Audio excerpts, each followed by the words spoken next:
Wala akong magawa today, kaya samahan niyo akong mag-grocery haul. Pure God, baka naman. Charot.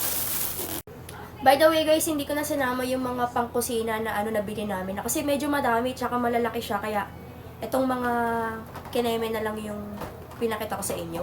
Wala lang, share ko lang. Napakita ko lang sa inyo kung ano yung mga pinamili namin sa Pure God. Wala lang magawa today. Una, lupa. So, alam ko, familiar kayo sa ganito and hindi ako nawawalhan ng lupa sa CR and kada maliligo ko, kailangan ko talaga nito. And syempre, shampoo. Sa itong Hanan shampoo na to, ginagamit ko na siya starting ng January. Kasi, pagka sa Pure Gold kami namimili, lagi may buy one take one nito. Sobrang mura nito and maganda pa siya sa buhok. Next ay cream silk. So, ang ginagamit ko last time sa hair ko, yung hair mask na Bremond. Pero nag-switch muna ako dito kasi mura siya and malaki na. Sure ko lang. Next is Safeguard.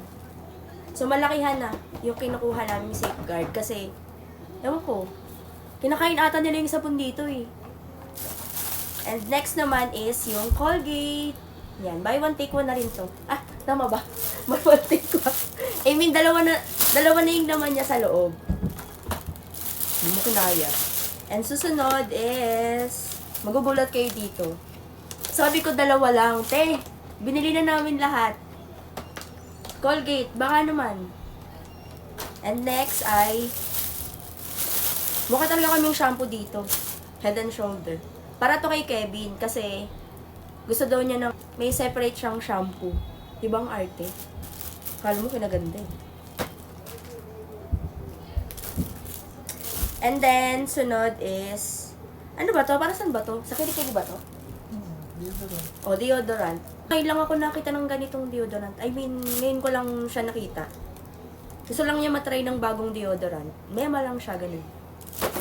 And syempre, Dove. Para to sa face ni Kevin kasi nagda-dry daw yung face niya. Ang arte, diba? And next is Bioderm. Pili rin kami ng Bioderm kasi bukod sa mabango siya, malamig po siya sa balat kapag ginamit mo. Noong nakaraan lang namin siya na-discover. Share ko lang. And syempre, hindi mawawala ang Kojic ni ate ko. So, gamit ko na yung Kojic 2015. So, sa mga nagsasabi na ayaw nilang gumamit ng Kojic kasi mahapdi or what, pero para sa akin, carry lang. Kasi dito talaga ako pumuti sa sabon na to. So, ayan na, share ko na yung secret ko.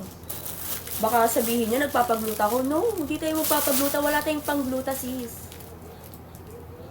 And then, lastly ay Olay Cream.